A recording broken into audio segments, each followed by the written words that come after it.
దోమ కుడితే మలేరియా వస్తుంది. ఇది మనందరికీ తెలిసిందే.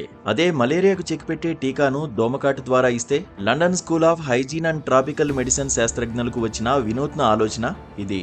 అనాఫిలిస్ దోమ కుట్టినప్పుడు దాని శరీరంలోని ప్లాస్మోడియం ఫాల్సిపారం అనే మలేరియా కారక పరాన్న బుక్కులు మన శరీరంలోకి ప్రవేశించి నేరుగా కాలేయంలోకి ప్రవేశించి ఎర్ర రక్త కణాల్లో ఇన్ఫెక్షన్ ను కలుగజేస్తాయి. దానివల్ల మనకు బాగా జ్వరం వస్తుంది. దీన్నే మలేరియా అని అంటారు.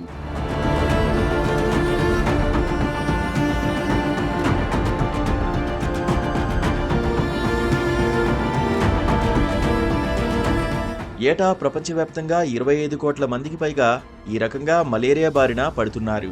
ఎలాగూ ఆ జీవులు దోమకాటు ద్వారానే మనుషుల్లోకి ప్రవేశిస్తాయి కాబట్టి ఆ పరాన్న జీవుల జన్యువుల్లో మార్పులు చేసి వాటిని బలహీనపరిచి అదే దోమకాట్ల ద్వారా వాటిని వ్యాపింపజేస్తే మనుషుల్లో మలేరియాకు రోగనిరోధకత పెరుగుతుందని లండన్ శాస్త్రజ్ఞులు భావించారు.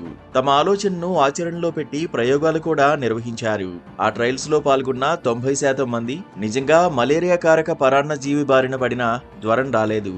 ఈ నేపథ్యంలో మలేరియా టీకా అభివృద్ధి దిశగా ఈ ట్రయల్ పెద్ద ముందడుగని London School of Hygiene and Tropical Medicine immunologist Julius Hafalla తెలిపారు. ప్రస్తుతానికి 2 మలేరియా టీకాలు మనకు అందుబాటులో ఉన్నప్పటికీ వాటి ప్రభావం 75%. ఆ టీకాలు కూడా ఒక్క డోసు వేయించుకుంటే చాలదు, పోస్టర్ డోసులు వేయించుకోవాల్సి ఉంటుంది. అందుకే శాస్త్రవేత్తలు వాటికి ప్రత్యామ్నాయంగా కొత్త టీకాల అభివృద్ధికి కృషి చేస్తున్నారు. అందులో భాగంగా లండన్ శాస్త్రజ్ఞులు మలేరియా పరాన్న జీవుల్లో 2 రకాల జన్యు మార్పులు చేశారు.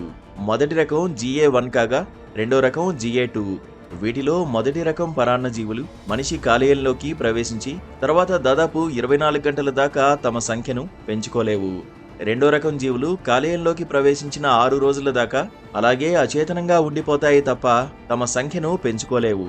6 రోజులంటే వాటిపై దాడి చేసి చంపేయడానికి మన రోగనిరోధక వ్యవస్థకు బోలెడంత సమయం దొరికినట్టు. 10 మందిని GA1 రకం పరాన్న జీవి ఉన్న దోమతో పుట్టించారు. మరో 10 మందిని GA2 రకం పరాన్న జీవి ఉన్న దోమతో పుట్టించారు. 3 వారాల తర్వాత వారికి పరీక్షలు చేయగా 2 బృందాల వారిలోనూ మలేరియా యాంటీబాడీలు ఉన్నట్టు వెల్లడైంది.